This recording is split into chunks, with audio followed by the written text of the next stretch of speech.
Baik, good manufacturing practices atau praktek-praktek fabrikasi atau produksi yang baik ya.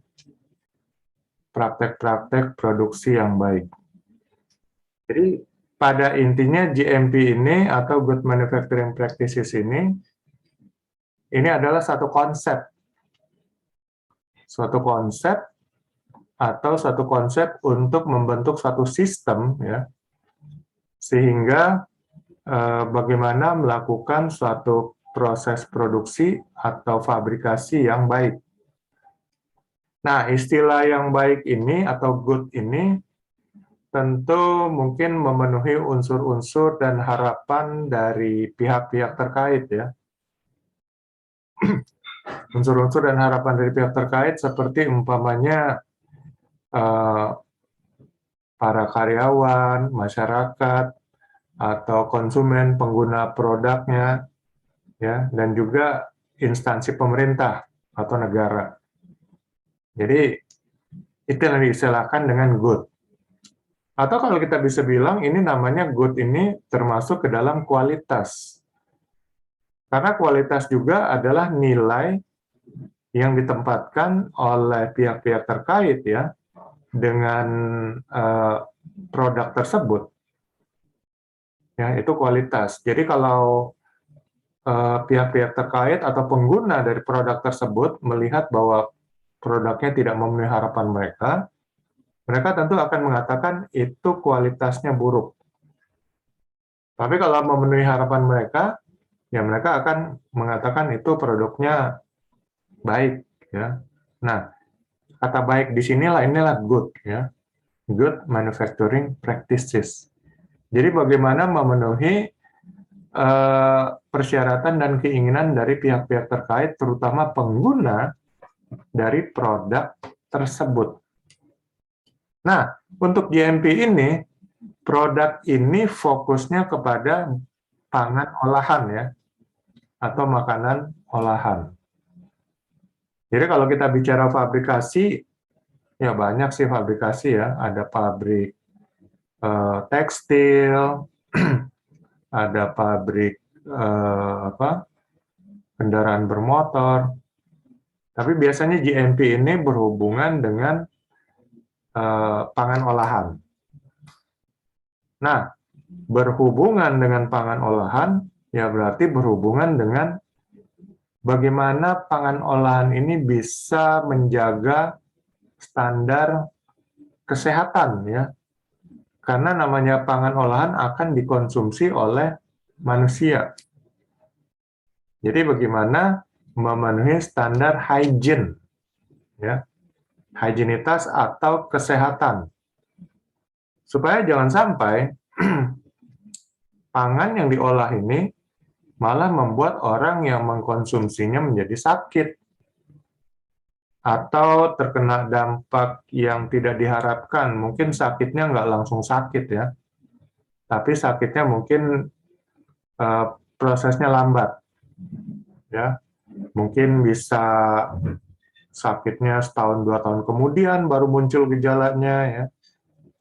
Ya, contohnya seperti mungkin terkena kanker ya, atau terkena penyakit-penyakit degeneratif lainnya, menjadi pelupa, menjadi badannya lemah, gangguan fungsi organ tubuh seperti jantung, ya, lever, ginjal, dan sebagainya.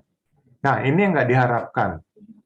Nah, makanya bagaimana dengan good manufacturing practices ini, ya, proses pengolahan ini diatur, dikelola sehingga memenuhi unsur-unsur kesehatan, hygiene, ya.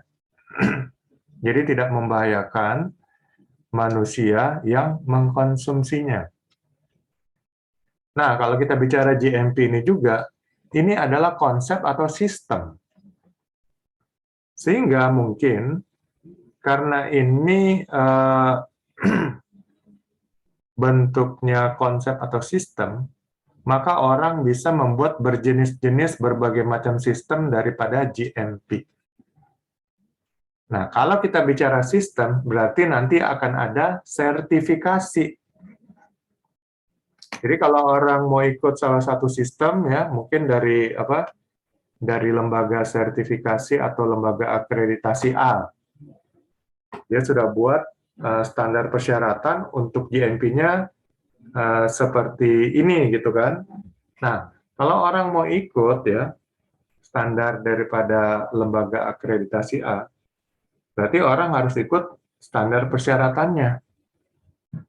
Nah, nanti lembaga akreditasi A ini akan mensertifikasi ya, mengakreditasi lembaga sertifikasi yang akan melakukan sertifikasi kepada pengguna dari sistem yang sudah dia buat.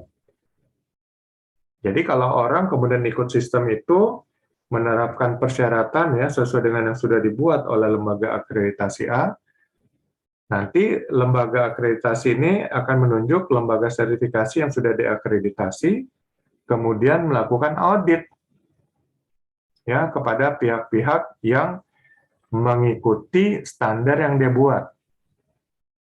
Dan kalau memenuhi persyaratan ya minimal, maka akan dibuat pengakuan ya berupa suatu sertifikat.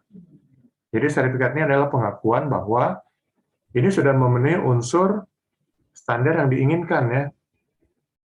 Nah, itu nanti dikeluarkan oleh lembaga sertifikasinya. Jadi GMP ini ada banyak ya. Ada banyak di negara kita pun sebagian sudah mengatur mengenai good manufacturing practices ini menjadi satu standar. Nah, kita akan bahas di sini secara umum dulu ya. Apa itu sebenarnya good manufacturing practices?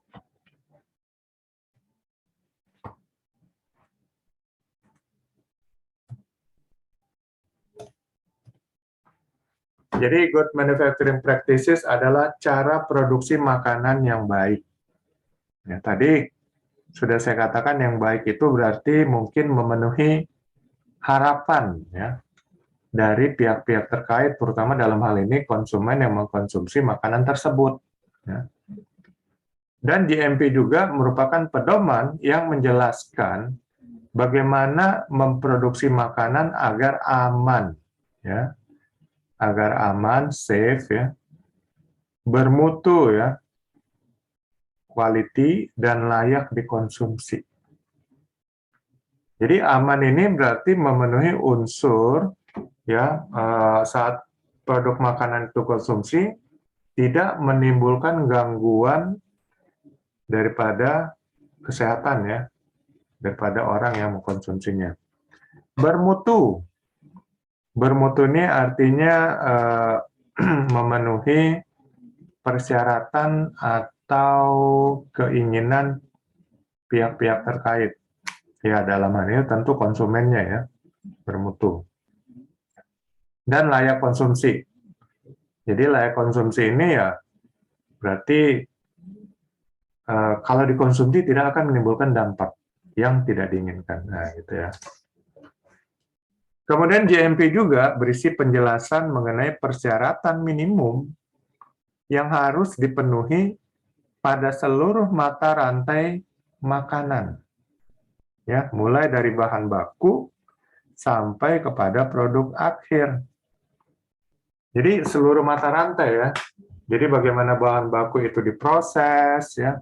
Kemudian bahan baku ini lalu dikirimkan kepada pabrik yang memesannya, plus mungkin bahan-bahan tambahan ya, lalu kemudian diproses ya dalam produk C ya, produksi pabrik pembuat makanan olahan ini, sampai mungkin kemasan ya, labeling, lalu kemudian didistribusikan. Nah, itu keseluruhan mata rantainya ya. Jadi ini semua diatur ceritanya dalam good manufacturing practices. Sehingga makanan yang nanti sampai ke tangan konsumen itu adalah aman, bermutu, dan layak dikonsumsi. Nah, umumnya GMP ini menguraikan tentang kondisi yang bagaimana dan prosedur yang mana yang akan dipakai oleh perusahaan. Jadi nanti mungkin akan diatur ya, karena ini namanya sistem.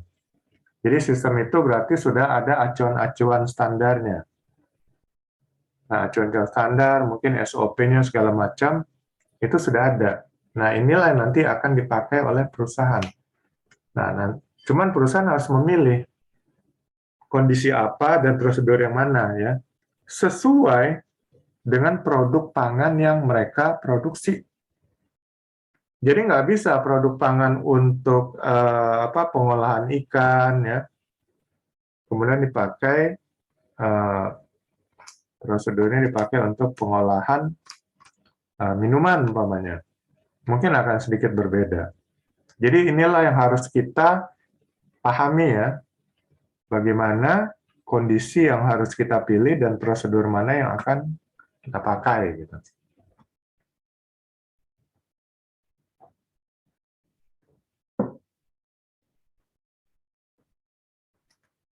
Kemudian setiap bab di dalam pedoman menjelaskan mengenai tujuan dan alasan yang berkaitan dengan kelayakan dan keamanan makanan yang diproduksi. Jadi nanti intinya adalah bagaimana hygiene-nya ya, hygiene-nya, sehingga hygiene ini yaitu kelayakan dan keamanan makanan yang diproduksi.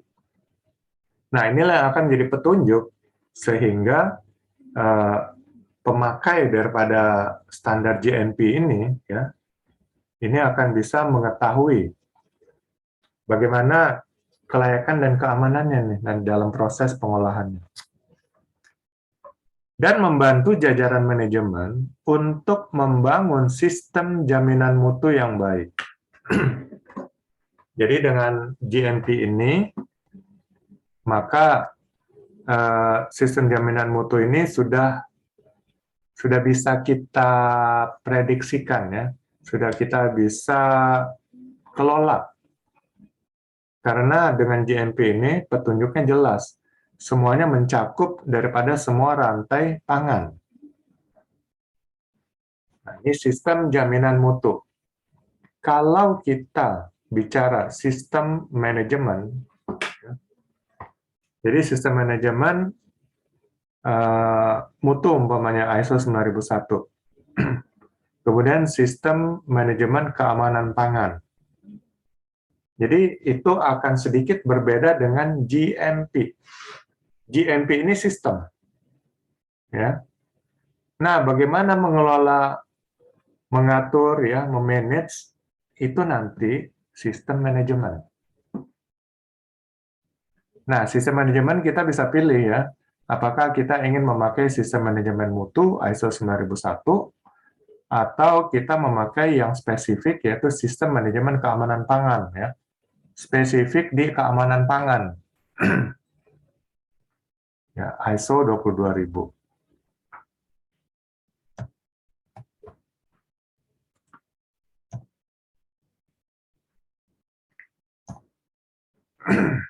Hubungan antara sistem dalam keamanan pangan. Jadi ada 3 sistem besar ini, ya, yaitu HACCP atau Hazard Analysis Critical Control Point, ya. Kemudian SSOP ya, Sanitation Standard Operating Procedure. Lalu GMP, Good Manufacturing Practices. Nah, 3 hal ini sebenarnya tujuannya adalah bagaimana untuk pengolahan keamanan pangan. Ya, jadi pangan yang diolah itu bisa dijamin keamanannya ya. Keamanan sini dalam hal layak konsumsi ya, dan kemudian tidak berdampak hal yang merugikan bagi orang yang mengkonsumsi pangan tersebut. Jadi tiga hal ini sama sebenarnya. Cuma perbedaannya adalah kalau SACCP ya, ini fokusnya bagaimana mengendalikan hazardnya ya, bahayanya. Ya, sebelum bahaya ini menjadi satu ancaman bagi makanan atau pangan yang diolah. SSOP, ya, Sanitation Standard ini bagaimana kebersihannya. Jadi bagaimana kebersihannya, sehingga mulai dari mungkin rantai pangan bahan bakunya, bahan tambahan, ya, sampai kepada proses produksi, ini semua masuk ke SSOP. Jadi termasuk para pekerjanya juga, ya, personal hygiene-nya semuanya nanti akan menjadi bagian daripada sanitation standard. Nah, GMP atau Good Manufacturing Practices ini fokus kepada prosesnya. Jadi bisa bedakan, ya. Ini fokus kepada prosesnya, ini fokus pada pengendalian bahayanya, SACCP. SSOP fokus kepada kebersihan, ya, sanitasinya. Jadi sebenarnya ketiganya ini bisa digabung, ya. Nah, kalau kita menerapkan GMP, sebenarnya ini akan masuk ke sini juga, ya. SSCP ini akan menjadi bagian daripada GMP, SSOP juga menjadi bagian daripada GMP. Ya, karena bagaimana memproses suatu pangan olahan, yaitu harus memperhitungkan juga, ya, pengendalian bahayanya. Dan juga bagaimana standar kebersihannya. Jadi ini masuk pada GMP juga. Cuman kalau mau dipisah-pisah, ya jadilah seperti tabel gambar seperti ini, ya. Tiga-tiganya semuanya berfungsi untuk keamanan pangan. Tapi dalam GMP ini nanti ada SSCP-nya juga, ada SSOP-nya. Ya, gambarannya seperti inilah, ya. Jadi kalau kita membuat satu gambar piramida, ya, 2 dimensi atau gambar segitiga lah ini, ya. Di sini terlihat, ya, bahwa GMP ini menjadi dasar atau program dasar. Menjadi program dasar, baru di atasnya nanti ada SSOP, ya, sanitasi dan hygiene-nya. Dan terakhir sekali, paling puncaknya adalah SSCP-nya. Berarti ini menjadi dasar, sehingga ini GMP akan mencakup kepada SSOP dan juga SACCP. Tapi kalau kita mau fokus, GMP ini adalah program dasar, ya, untuk keamanan pangan. Kalau SSOP ini fokus kepada sanitasi dan hygiene-nya, ya. Ini sanitasi dan hygiene-nya ini mulai daripada gedungnya, peralatannya, sampai kepada manusianya atau pekerjanya, ya, operatornya. Kemudian SSCP ini bisa dikatakan untuk memenuhi unsur mutu. Nah, mutu di sini adalah keamanan pangannya. Jadi GMP dan SSOP merupakan program prasyarat dari SACCP. Kalau kita lihat dari bagan segitiga ini, ya, atau piramida 2 dimensi ini. Sedangkan SSOP merupakan komponen dari GMP. Ya, ini komponen dari ini. SACCP komponen daripada SSOP. Jadi sebenarnya kedua-duanya adalah komponen daripada GMP.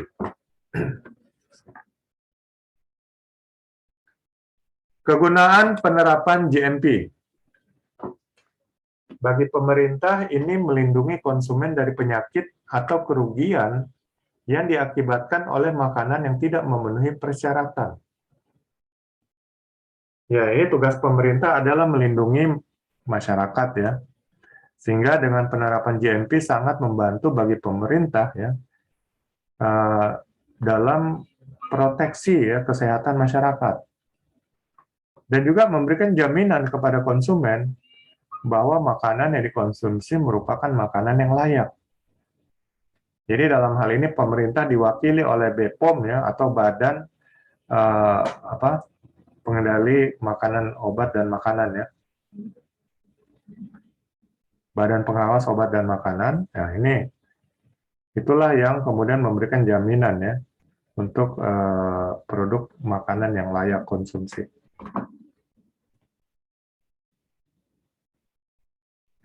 Kemudian masih kegunaan penerapan GMP bagi pemerintah, ini adalah mempertahankan atau meningkatkan kepercayaan terhadap makanan yang diperdagangkan secara internasional. Nah, ini sudah mencakup bagaimana ekspor makanan ya. Jadi dengan penerapan GMP, maka makanan yang diekspor, ya, ini tentunya mempertaruhkan kredibilitas pemerintah juga. Karena walaupun yang mengekspor itu adalah perusahaan A umpamanya, tapi kan mewakili Indonesia. Berarti sini mewakili pemerintah Republik Indonesia juga ya. Nah, di sini bagaimana kalau dengan GMP makanan tersebut dapat memenuhi standar dari negara yang mengimpor produk makanan tersebut, tentunya kredibilitas pemerintah juga ikut terangkat gitu ya. Kemudian memberikan bahan acuan dalam program pendidikan kesehatan di bidang makanan kepada industri dan konsumen. Jadi bahan acuan sebagai acuan atau standar ya untuk program pendidikan kesehatan ya. Jadi GMP ini menjadi acuan juga untuk program pendidikan kesehatan pemerintah ya, yang dimaksudkan pemerintah kepada industri dan konsumen.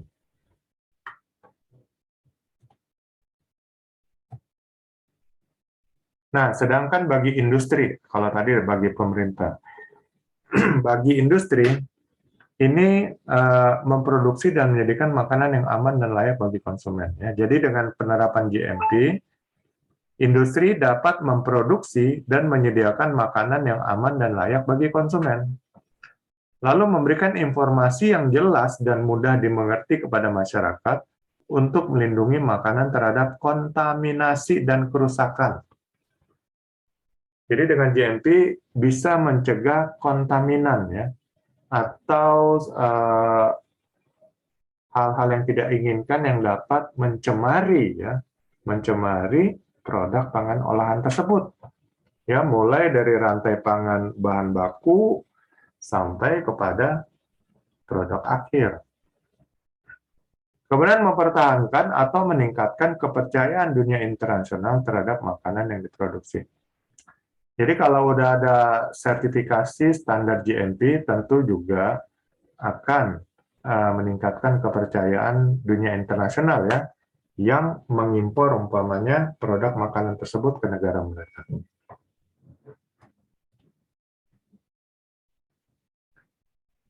Untuk menghasilkan produk yang bermutu baik, maka GMP ini menetapkan ya, 3 hal ya, kriteria, standar, dan kondisi.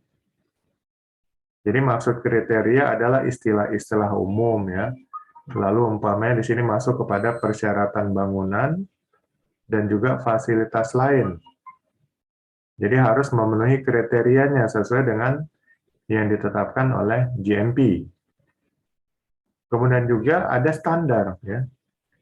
Umpamanya standar untuk spesifikasi bahan baku dan produk ya, maupun standar untuk komposisi produk. Jadi GMP juga mengatur mengenai standar spesifikasi bahan baku dan produk dan juga komposisi dari produk tersebut. Lalu GMP juga menetapkan kondisi.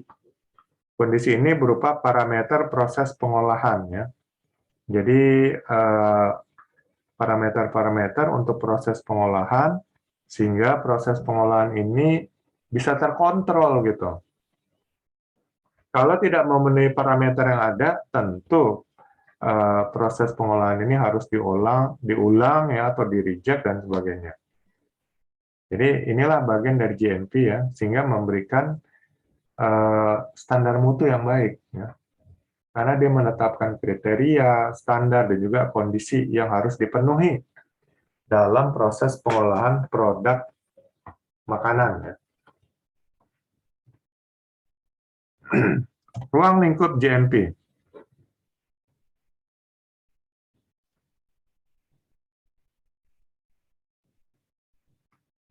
Ya, ini ada beberapa versi ya. Kita lihat versi yang pertama, nanti ada versi yang kedua. Untuk versi yang pertama ini, Yang diatur oleh GMP ini adalah pertama lingkungan dan lokasi. Ya, lokasi tempat area produksi dari makanan olahan tersebut. Yang kedua, bangunan dan fasilitas unit usaha.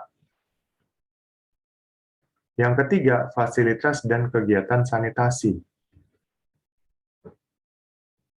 Yang keempat, sistem pengendalian hama. Ya, kalau kita bicara hama ini berarti bisa termasuk kepada bahaya biologi ya. Bahaya biologi kalau kita bicara SICCP itu mungkin tikus ya, atau cecak, atau vektor-vektor pembawa kuman ya.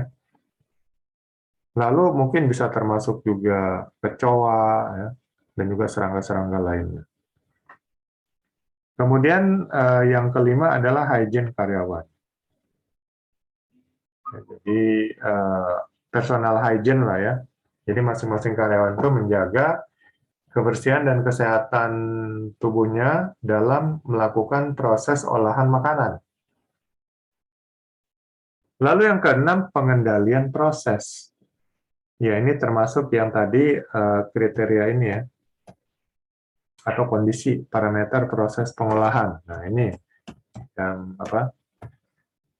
pengendalian proses. Jadi semua proses dalam pengolahan makanan itu benar-benar ada kondisi dan parameter yang mengatur.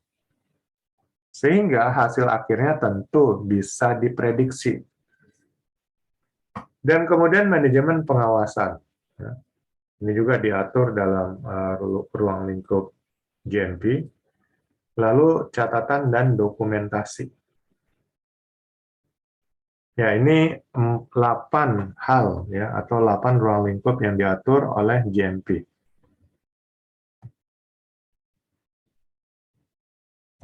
Lingkungan dan lokasi.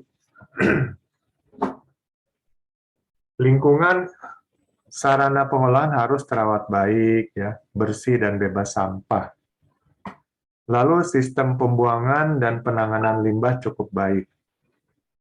Kemudian sistem saluran pembuangan air lancar. Ya, ini masuk kepada persyaratan lingkungan ya. Kemudian lokasinya terletak di bagian pinggir kota, tidak padat penduduk dan lebih rendah dari pemukiman. Ya, jadi diharapkan diharapkan di pinggir kota. Tapi ini bukan persyaratan yang mutlak ya. Bisa aja mungkin tidak pinggir kota, masih tengah kota, bisa aja untuk lokasi. Kemudian tidak menimbulkan pencemaran lingkungan. Ya, kalau dalam proses produksi, pasti ada pencemar-pencemar yang akan masuk ke badan air atau ke udara. Ya, seperti limbah-limbah air ya, limbah-limbah air. Itu mungkin kalau masih memenuhi baku mutu air, it's okay, dibuang ke badan air ya. Tapi kalau sudah tidak memenuhi baku mutu, ya itu harus diolah. Jadi kalau untuk air itu ada instalasi pengolahan air limbah. Nah, sama aja juga mungkin menggunakan mesin-mesin ya, lalu akan memasukkan karbon ke udara. Nah, itu harus diolah dulu kalau memang tidak memenuhi baku mutu udara yang dikeluarkan oleh Kementerian Lingkungan Hidup dan Kehutanan ya. Jadi harus diolah lagi asap buangan itu sehingga saat dibuang ke udara itu sudah memenuhi baku mutu untuk udara yang dibuang sehingga tidak menimbulkan pencemaran. Ya, ini juga harus dijaga ya. Jadi kalau di sini masuk kepada persyaratan lingkungan. Kemudian persyaratan lingkungan dan lokasi ini juga diharapkan bebas banjir, ya, bebas dari polusi asap, debu, bau, dan kontaminan lain. Jadi jangan sampai itu lingkungannya penuh dengan debu, ya, berbau, dan kontaminan lain. Karena kalau kita sudah bicara ada debu, tentu itu merupakan kontaminan. Ya, walaupun nanti, ya ini masih lingkungan kan, dan nanti ada bangunan gedungnya. Mungkin nggak akan masuk sampai ke dalam bangunan gedung. Tapi, ya kita bicara mungkin probabilitasnya.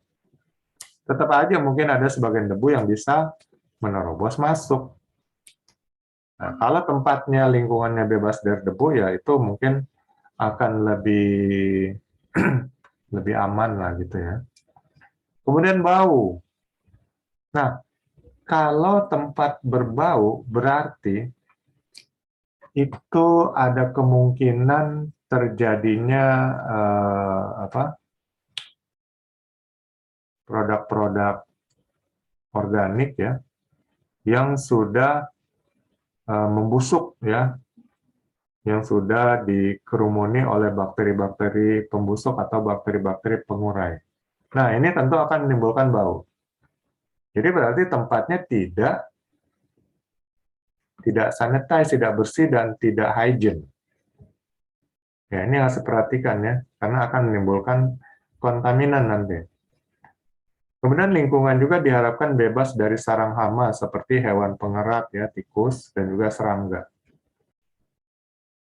Sekarang banyak pihak ketiga yang menawarkan jasa untuk pengendalian dari hama, ya, hama hewan pengerat, ya, hama serangga, dan lain sebagainya. Ya, mungkin bisa bekerja sama dengan pihak ketiga, atau kalau mau mengelola sendiri, bisa juga. Nanti hitung-hitungan aja biayanya, mana yang lebih efisien gitu kan. Kemudian tidak berada dekat industri logam dan kimia. Nah, kenapa? Karena akan ada kontaminan bahan logam berat atau bahan kimia. Atau tidak berada dekat pembuangan sampah, yang jelas akan ada banyak bahaya biologinya ya. Bahaya biologi, bakteri-bakteri pembusuk, bakteri-bakteri pengurai, atau dekat dengan pembuangan limbah. Ya, ini persyaratan lingkungan dan lokasi.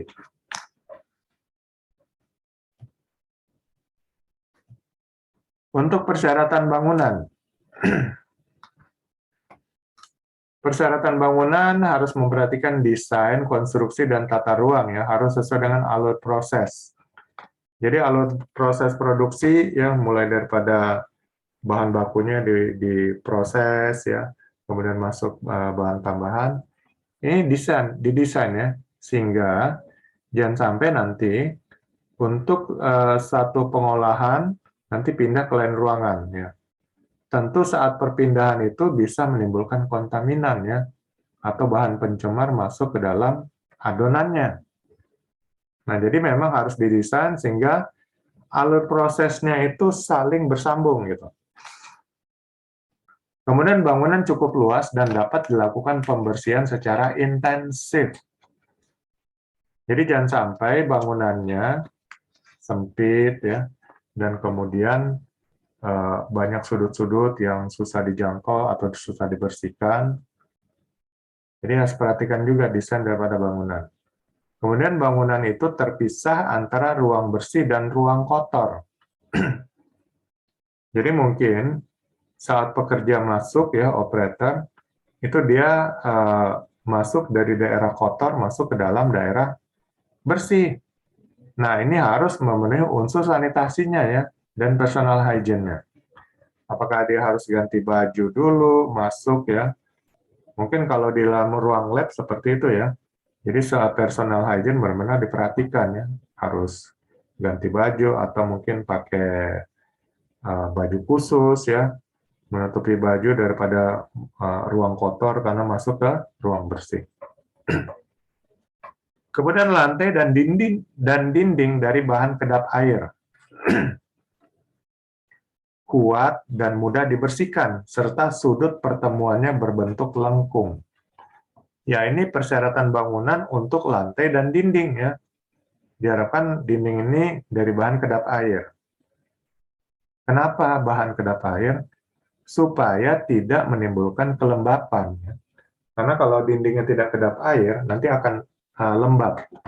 Nah, biasa kalau lembab itu tentu akan bisa muncul kontaminan-kontaminan atau uap-uap air nanti yang akan mempengaruhi sanitasi atau higienitas daripada pangan olahan itu.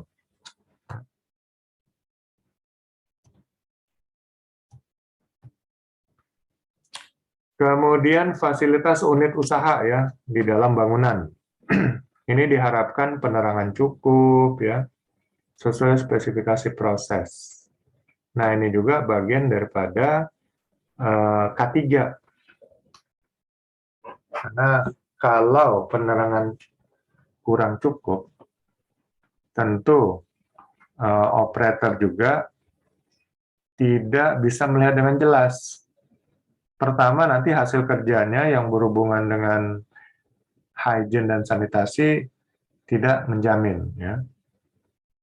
Yang kedua, tentu akan pengaruh kepada kesehatan mata daripada operator tersebut. Ya. Jadi kerja bertahun-tahun dengan penerangan yang kurang, pensiun, ya matanya tidak bisa melihat dengan baik. Kemudian ventilasi baik memungkinkan udara mengalir dari ruang bersih ke ruang kotor. Jadi ventilasi ya, bagaimana nanti pembuangannya ini dari ruang bersih ke ruang kotor. Ya. Jadi jangan sampai nanti ada ventilasi yang masuk dari ruang kotor ke ruang bersih. Ya. Cuman ventilasi yang diatur dari ruang bersih ke ruang kotor. Ruang kotor itu ya bisa mungkin di luar atau di mana aja. Artinya bukan bagian daripada proses produksi ya, proses produksi untuk pangan. Kemudian sarana pencucian tangan dan kaki dilengkapi sabun dan pengering atau disinfektan. Jadi sebelum masuk ke ruang bersih tentu akan mencuci tangan, kaki ya. Nanti ada pengering atau disinfektan sehingga menjamin bahwa bahaya biologinya itu bisa terkendali. Lalu gudang mudah dibersihkan ya, terjaga dari hama, pengaturan suhu dan kelembapan sesuai ya, penyimpanan sistem FIFO ya, first in first out dilengkapi dengan catatan. Jadi ini gudang ya diatur, jangan sampai nanti gudangnya kotor, tentu akan mempengaruhi bisa menjadi sumber kontaminan terhadap bahan baku yang disimpan ya, atau bahan tambahan yang disimpan. Kemudian bagaimana gudang juga diatur, jangan sampai nanti barang yang masuk ya, pertama masuk itu terakhir keluar, karena akan mempengaruhi expire date-nya.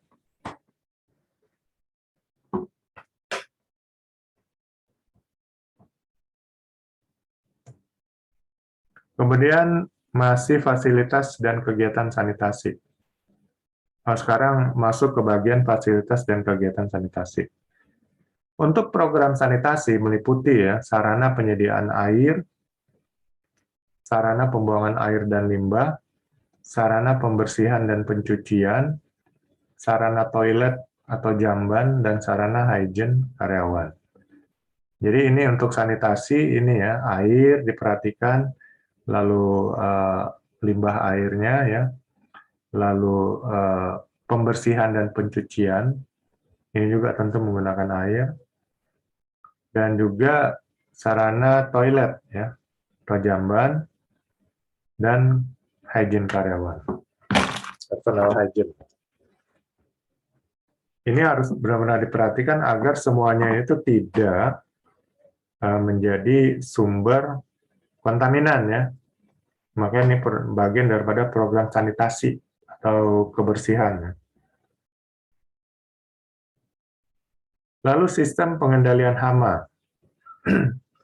Di sini mengawasi barang dan bahan yang masuk. Ya, dicek lagi quality control-nya untuk melihat benar-benar bahan baku, bahan tambahan itu benar-benar juga bebas daripada bahaya biologi atau hama ya. Kemudian penerapan atau praktek hygiene yang baik, lalu menutup lubang dan saluran yang memungkinkan masuknya hama, dan memasang kawat kasa pada jendela dan ventilasi, lalu mencegah hewan piaraan berkeliaran di lokasi unit usaha.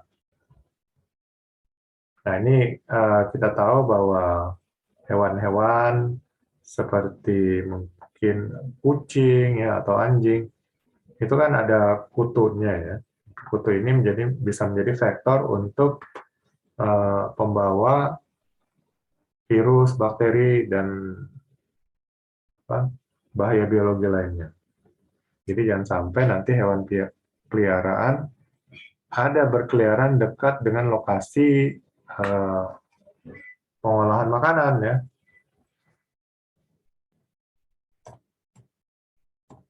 Kemudian hygiene karyawan atau personal hygiene. Ini persyaratan dan pemeriksaan rutin kesehatan karyawan. Jadi medical check up secara berkala ya, sama medical check up secara menyeluruh, dan juga memastikan tidak terpapar oleh penyakit-penyakit menular. Ya, penyakit menular itu seperti hepatitis ya, hepatitis A, B, C. Jadi sekarang yang lagi rame COVID. Ini benar-benar harus perhatikan dan harus lakukan pemeriksaan secara berkala. Kemudian persyaratan kebersihan karyawan ya, personal hygiene-nya. Menjaga kebersihan badan ya, kemudian mengenakan pakaian kerja dan perlengkapannya, menutup luka kalau ada luka, selalu mencuci tangan dengan sabun. Dan di sini juga melatih kebiasaan karyawan. Jadi jangan sampai nanti karyawan yang biasa ngupil gitu kan, ngupil, ngorek-ngorek hidung, ya, ngorek-ngorek gigi, nah, nggak boleh gitu. Ini harus dilatih saat bekerja ya. Ini bagian daripada hygiene karyawan atau personal hygiene. Karena jangan sampai nanti dari kebiasaan itu itu kuman-kumannya bisa pindah gitu ya ke makanan. Mungkin nggak ada kuman-kuman, tapi bakteri pembusuk ya. Karena air liur itu banyak bakteri pembusuknya, dan apabila masuk ke produk makanan olahan ya, adonannya mungkin, itu nanti bakteri pembusuknya bisa berkembang dengan cepat, dan akibatnya produk makanan itu cepat expire atau basi.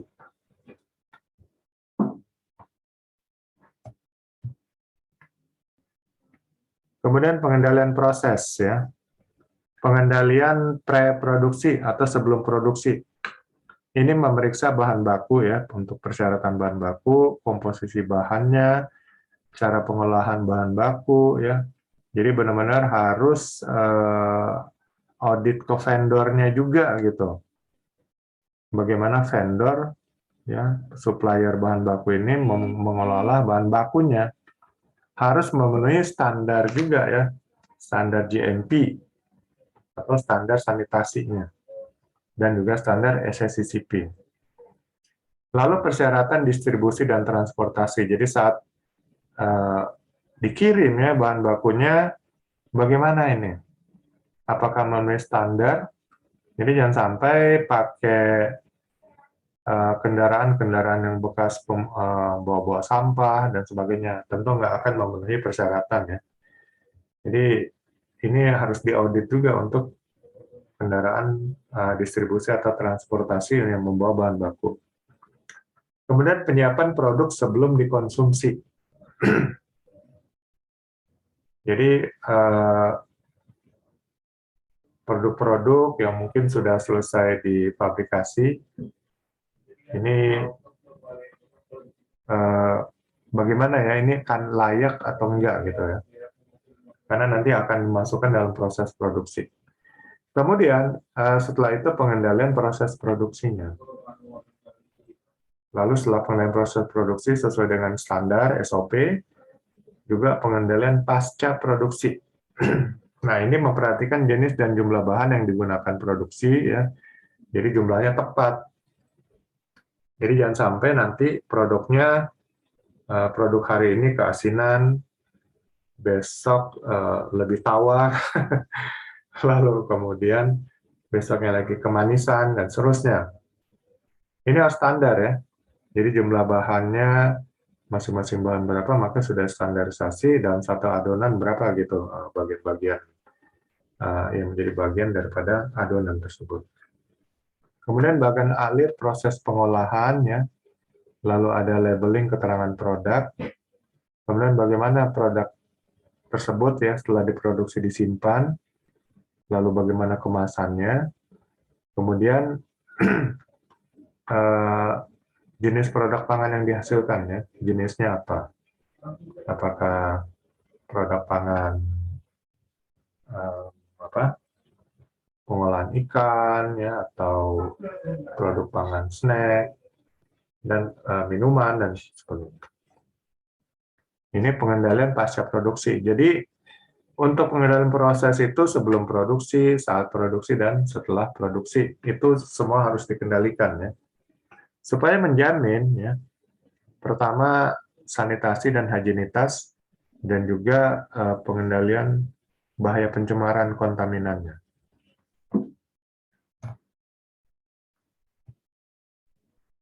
Lalu selanjutnya manajemen pengawasan. Ya. Pengawasan terhadap jalannya proses produksi dan perbaikan bila terjadi penyimpangan yang menurunkan mutu dan keamanan produk.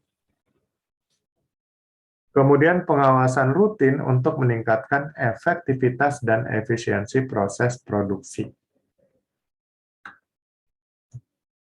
Ya, jadi pengawasan ini, pengawasan proses produksi, kemudian pengawasan rutin ya, untuk meningkatkan efektivitas dan efisiensi proses produksi. Jadi jangan sampai nanti ada hari di mana proses produksinya efektif, lalu kemudian ada saat kurang efektif. Nanti akan berbeda-beda hasil produknya ya. Sehingga produk yang nggak standar itu tentu kualitasnya akan berkurang. Konsumen makan hari ini enak gitu ya. Besok makan produk yang sama kok kurang enak gitu. Jadi kualitas atau mutunya akan berkurang.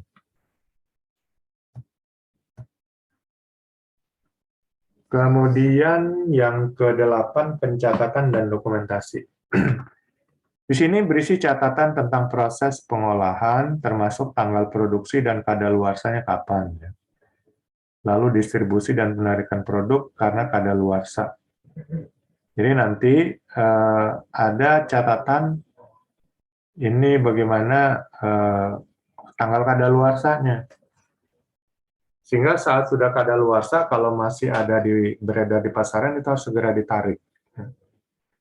Lalu dokumen yang baik akan meningkatkan jaminan mutu demi keamanan produk. Jadi dokumentasi juga penting ya. Sehingga ini menjaga mutu daripada produk. Ya, ini salah satu konsep untuk GMP. Kita lihat juga ada yang konsep yang lain ya. Maksudnya untuk perbandingan. Untuk definisi GMP adalah suatu kombinasi dari prosedur proses pengolahan dan proses manajemen mutu yang dituju ya dalam hal memastikan bahwa produk diproses secara konsisten ya dalam memenuhi spesifikasi dan keinginan pelanggan. Jadi spesifikasi dan keinginan pelanggan inilah mutu. Konsisten ini yang harus dipertahankan ya. Konsisten dalam hal hygiene-nya, sanitasi ya. Kemudian dalam hal komposisi daripada bahan baku dan bahan tambahan dan sebagainya. Itu harus konsisten. Karena kalau kita lihat ya, produk-produk fast food contohnya, itu kenapa mereka bisa mendunia? Karena konsisten. Jadi kalau kita makan KFC atau McD ya di Indonesia pun mungkin dari berbagai daerah ya, Papua mungkin, di Jakarta, lalu mungkin di berbagai negara, di Jepang, di Eropa, itu untuk produk yang sama rasanya sama, ya.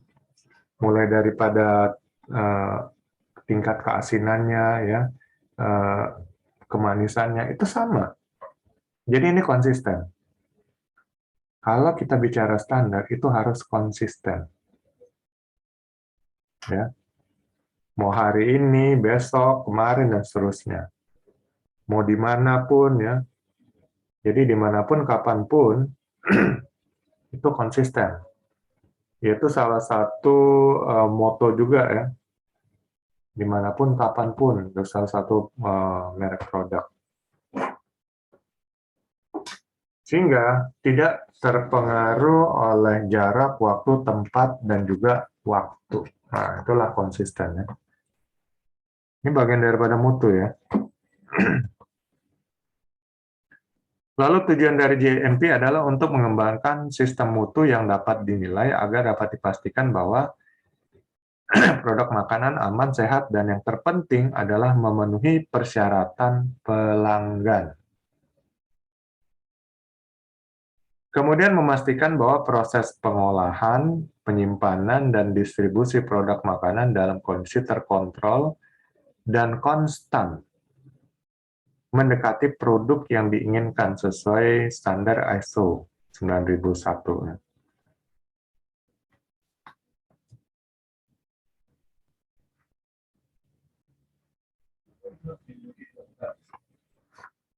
Kemudian GMP juga membantu perusahaan untuk mengurangi penilaian operasi industri yang berulang oleh pelanggan yang berbeda waktu dan biaya. Jadi jangan sampai nanti ya kalau tanpa GMP tentu standarnya akan berbeda sehingga nanti standar mutunya akan berbeda ya oleh pelanggan. Hari ini mereka bilang enak, besok kok kurang enak gitu. Jadi GMP berusaha menstandarisasi. Kemudian mengimplementasi sistem mutu yang efektif, mengurangi reject ya. Reject ini produk yang tidak dipasarkan ya karena tidak memenuhi standar. Mungkin seperti kemasannya agak rusak ya. Dulu saya waktu pernah tinggal di Bandung, jadi teman saya ada yang kerja di pabrik coklat ya, Ceres. Itu waktu itu tiap sore mereka jual produk-produk reject. Ya, coklat-coklat, Silver Queen, itu dijual satu bungkus ya, lumayan gede. Isinya macam-macam. Ya, berjenis-jenis coklat, cuman yang reject ya. Rejectnya itu mungkin hanya kemasannya sedikit robek atau apa, tanpa mengurangi rasanya mungkin ya. Itu kalau nggak salah tahun 2002, 2003. Saya beli 5.000 udah satu plastik besar. Wah, lumayan tuh. Makanya sampai kenyang. Kalau beli langsung mungkin bisa ratusan ribu. Ya karena produk reject ya jadi dijual murah. Jadi ada barang-barang reject nanti ya, tidak boleh dipasarkan. Kemudian GMP juga membantu mengidentifikasi area untuk pengembangan dan teknologi terbaru. Jadi dengan GMP ini berusaha untuk melakukan peningkatan ya, peningkatan bagaimana proses pengolahan itu lebih efektif, lebih efisien ya, dan lebih berkualitas. Kemudian mendapat lebih besar pemasukan ya, profit. Nah, titik berat atau titik penekanan dari GMP adalah keamanan produk. Lalu kesehatan dan kebersihan ya, higienitas dari personil. Kemudian kontrol pengolahan produk, pengepakan dan penyimpanan. Lalu pelatihannya, kemudian dokumentasi dan kontrol dokumen. lalu desain bangunan dan perlengkapan atau peralatan, menghindari pemborosan ya atau over budget, lalu metode pengolahan ulang, dan prosedur komplain dan penarikan produk. Jadi semuanya itu diharapkan ya penekannya dengan GMP ini semuanya bisa tercover gitu ya, baik keamanan produk ya, lalu higienitas dari personel, ya, kemudian pelatihannya juga diperhatikan, dokumentasi, sampai kepada efisiensi ya, lalu uh, sampai kepada mengurangi ya komplain dan penarikan produk. Nah, persyaratan GMP. Kalau di sini ada 12 ya. 12 persyaratan. Kemudian yang ke-13 ini sektor spesifik. Jadi di sini ada pendahuluan, ada manajemen mutu, ada personel dan pelatihan, ada dokumentasi, ada bangunan dan peralatan, ya. Lalu produksi, pemakaian dan pengolahan ulang material, ada prosedur komplain, penarikan produk, dan prosedur gawat darurat, ada perjanjian kontrak kerja, ada praktek pelaksanaan laboratorium, ada kontrol gangguan serangga, dan kontrol bahan atau benda asing. Jadi kalau kita lihat berbeda dari konsep yang pertama tadi. Saya di sini hanya ingin membandingkan ya, bahwa GMP itu mungkin ada banyak konsepnya. Ya. Cuman kita melihat hal-hal intinya ya, yang polanya seperti apa gitu. Jadi berbeda tadi ya. Ada manajemen mutunya, kemudian ini pemakaian dan pengolahan ulang material, prosedur komplain yang tadi nggak ada ya, perjanjian kontrak kerja. Kalau kontrol gangguan serangga ada tadi. Lalu praktek atau pelaksanaan laboratorium tadi juga nggak ada. Kontrol bahan-bahan atau benda asing ini ada juga tadi. Kemudian untuk sektor-sektornya bisa untuk makanan yang diawetkan dengan pemanasan, ya, untuk makanan pedas, makanan beku, bahan-bahan dan produk makanan kering, ya, komposisi makanan yang bisa disimpan, lalu makanan yang secara fungsional tergantung pada bahan-bahan tertentu. Topik khusus ya, penggunaan jasa pelayanan dari luar, sistem kontrol dan pengolahan data elektronik, penyimpanan dalam gudang, transport, dan distribusi, lalu makanan untuk melayani pesanan dan penjajaan, tanggung jawab importir, ekspor, penggunaan aditif pada makanan dan pengolahan makanan. Kemudian ini saya masukkan lagi, ada yang juga versi lainnya ya.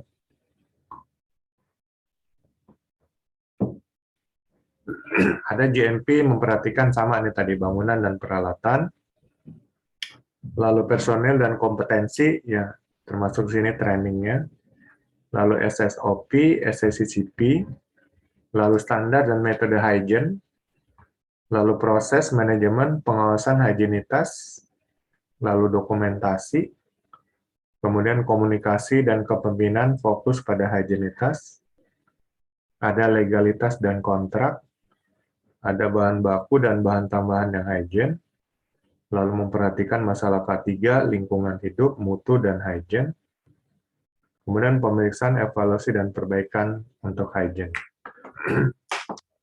Ya, ini fokus persyaratan GMP versi lainnya. Jadi tadi saya bilang kan, sistem itu ada yang mengembangkan sistem tertentu. Jadi kalau kita pakai sistemnya, nanti kita disertifikasi sesuai dengan sistem tersebut oleh lembaga yang sudah ditunjuk.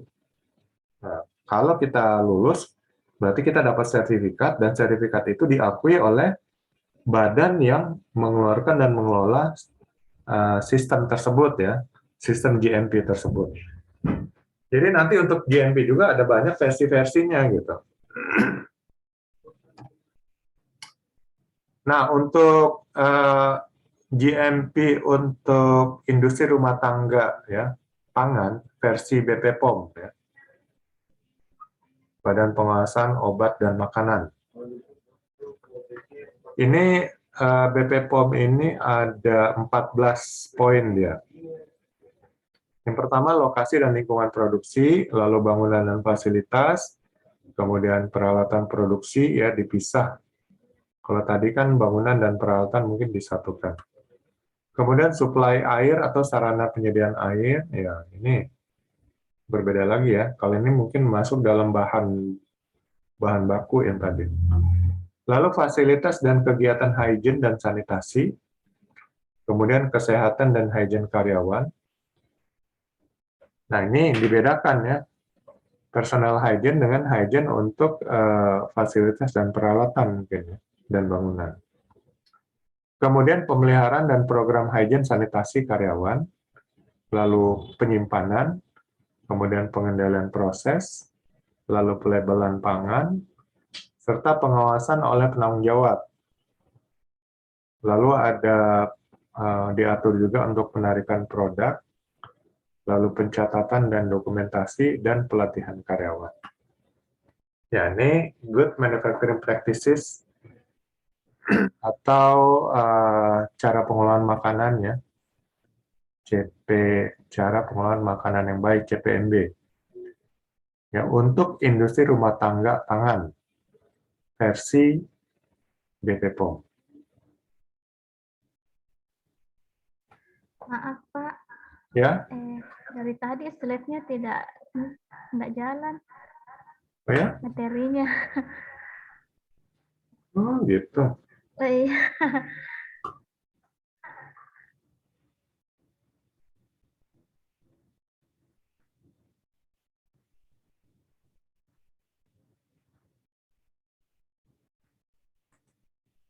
Sini aja lah ya. Kalau ini kelihatan kan?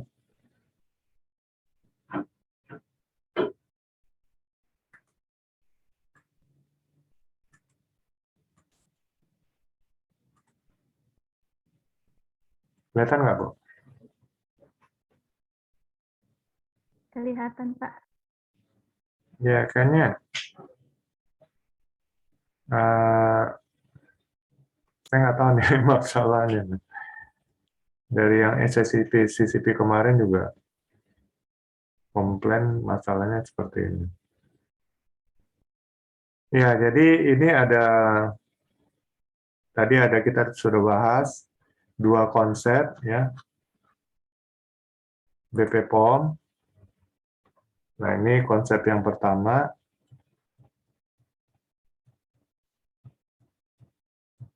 Ya, penjelasan panjang lebar.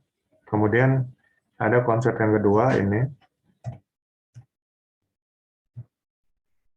Lalu dia ada 12 ya persyaratan GMP, mulai dari pendahuluan, manajemen mutu, personel dan pelatihan, lalu dokumentasi, bangunan dan peralatan, produksi, pemakaian dan pengolahan ulang material, lalu ini prosedur komplain, penarikan produk, lalu perjanjian kontrak kerja, praktek pelaksanaan laboratorium, kontrol gangguan serangga, dan kontrol bahan-bahan berdasing. Jadi berbeda dengan yang tadi. Kalau tadi hanya ada 8 persyaratan ya.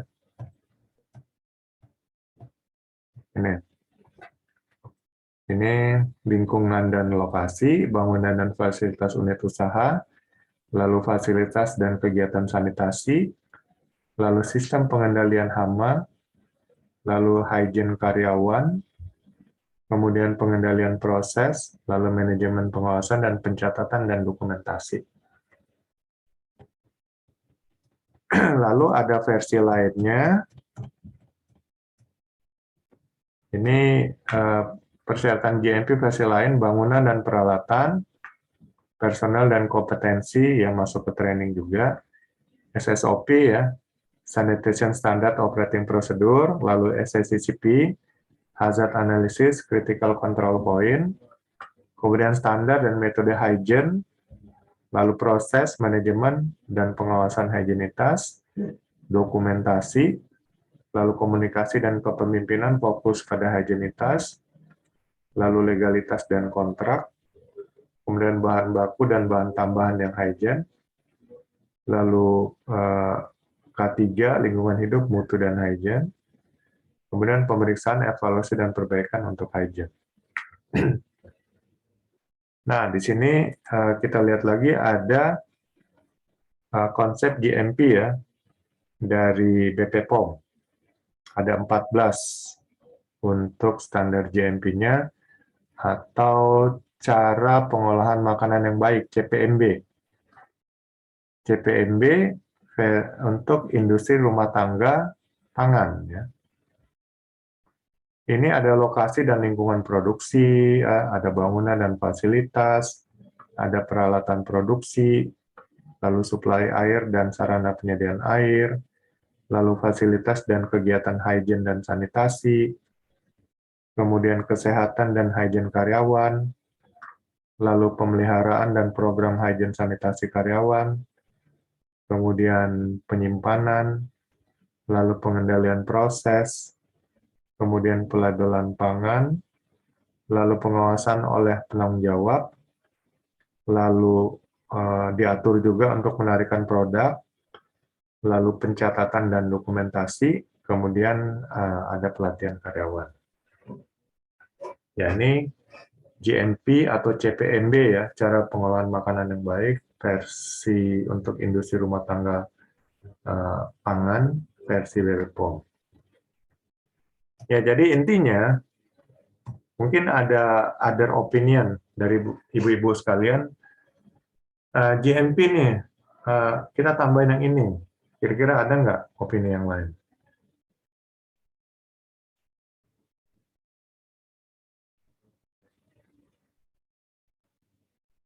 Ya, sebenarnya intinya GMP itu yang saya lihat yang sama adalah bagaimana bangunan dan fasilitasnya itu semua versi tadi ada. Bangunan dan fasilitasnya, kemudian hygiene, personal hygiene, ya, lalu sanitasi, dan kemudian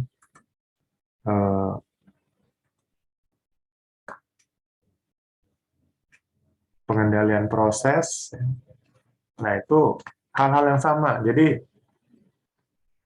bangunan dan fasilitas itu memang itu perlu diatur ya. Bagaimana keamanan, lalu hygiene-nya, dan sanitasinya. Jadi hal yang sama ini kita mungkin bisa satukan, dan kalau ada tambahan mungkin ada kira-kira materi yang perlu ditambahkan untuk masuk ke dalam persyaratan good manufacturing processes ya. Silakan aja. Ada dari ibu-ibu?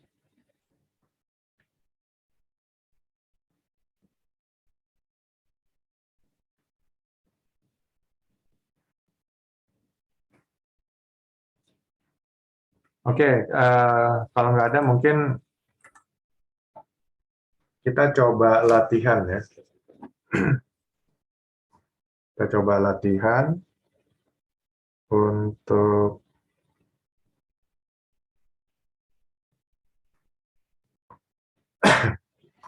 yang pertama di sini.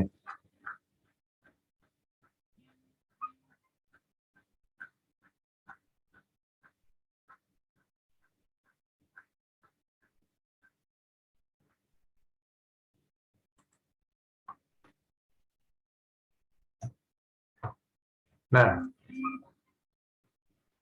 ya, studi kasus GMP untuk usaha menengah, usaha mikro, kecil dan menengah pisang goreng, UMKM pisang goreng.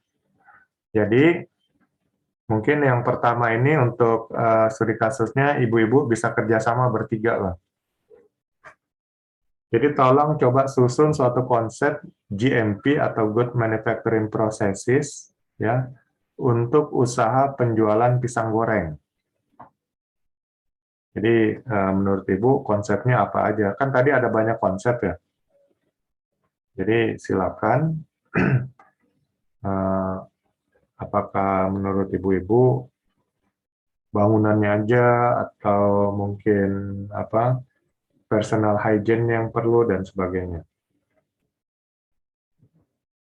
Ya silakan dirembukan bertiga dulu. Nanti sampaikan ke saya konsepnya. Kalau umpamanya bangunannya harus gimana ya, lalu fasilitasnya apa aja. Nah, nanti dijelaskan. Jadi kita sedang berlatih untuk membuat satu good manufacturing practices untuk usaha pisang goreng ya. Pisang goreng yang biasa lah gitu. Bukan apa? Bukan dalam kemasan ya. Ataupun kalau mau bikin dalam kemasan boleh aja. Nanti mungkin bagaimana konsep kemasannya itu masuk dalam bagian dari proses juga proses produksi. Ya silakan nanti kita sama-sama bahas ya Bu ya. Kerjasama silakan bertiga bisa.